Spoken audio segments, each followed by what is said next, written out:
A Day in My Life as a Work from Home Mom, Solo Parent Edition. Good day everyone! Halina kayo't magtrabaho na tayo. Ay ako lang pala. Magtikaw lang talaga ako mag-isa dito sa bahay sa hating gabi. Sanayan na nga lang rin. Nagtikaw rin pala si Kali dito sa baba, oy.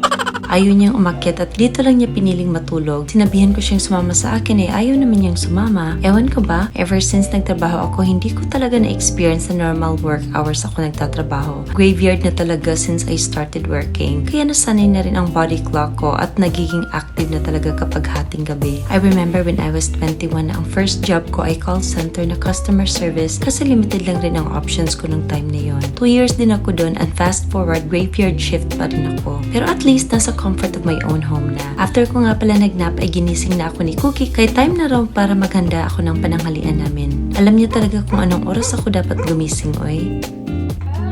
Naganda lang ako ng bacon na hindi pagod yan ha. Ako lang ang pagod sa trabaho. Tapos nag-crave rin ako ng tuyo kaya nagluto agad ako. Gumawa rin ako ng avocado shake at usually pinifreeze ko ang avocado kapag hindi ko pa feel kumain agad nito para ma-preserve ko for few weeks at makain ko ito once nag-crave na ulit ako. At ayan naluto na ang bacon, ang tuyo at then just prepared baked beans as well at sukang pinakurat. Syempre masarap yan sa sawan sa tuyo. Our lunch is ready na pang breakfast ko pa. Marami nagsasabi na ba't daw hindi ako tumataba kahit palagi akong nagluluto. Twice a day lang kasi ako kumakain at less rice pa. Tinamad ako today kaya nakahilata lang ako sa sala at naglambing na sa akin si Kali. Maya-maya ay si Cookie pumunta na sa akin kaya nagselos man yan at pinag-agawan na nila ako. Sana all pinag-agawan.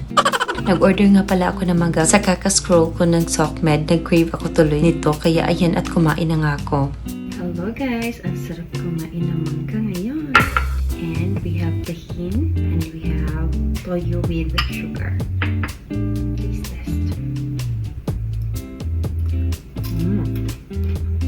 The OG, toyo and sugar.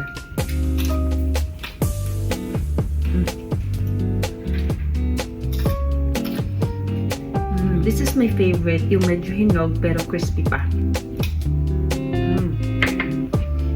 Ang sarap talaga ng mangga at ayan naglaro na nga ang dami kong anak ngayon. Ganito pala kapag may 10 anak, oy. Maya-maya nga ay tumahimik na ang bahay at gipangkapoy na siguro sila at naging nonchalant na ulit si Cookie. Day off ko na ngayon kaya I set my mood na para mag-chill lang ngayon gabi at naglinis na rin sa bahay after ko maligo. If you've been here for quite a while now, alam niyo talagang hindi pwedeng wala akong magawang kahit isang linis sa bahay kapag narito lang ako at walang lakad. Hinihintay ko lang na ma-defrost yung meat kaya si Cookie muna ang pinagtuunan ko ng pansin kasi ang haba na nga rin ng kuko niya. Kaya ayan at nagputol na ako ng kanyang mga kuko at pinakain kay Kali. Ay, charing lang. I also washed my hair today, so I just added a hair serum from Olaplex and scrunch it. Then I used a diffuser para mag-dry ito. And finally, nagluto na ako ng dinner namin. Cheeseburger with fries ang lulutuin ko ngayon at tinimplahan ko na lang itong ground beef and form it into a ball bago ko ito lutuin sa pan. Ininit ko na lang muna ang burger buns and then sinunod ko na ang ground beef. Nagluto rin ako ng fries perfect para dito. Wala na akong mga gulay dito kaya cheeseburger na lang talaga ang ginawa ko.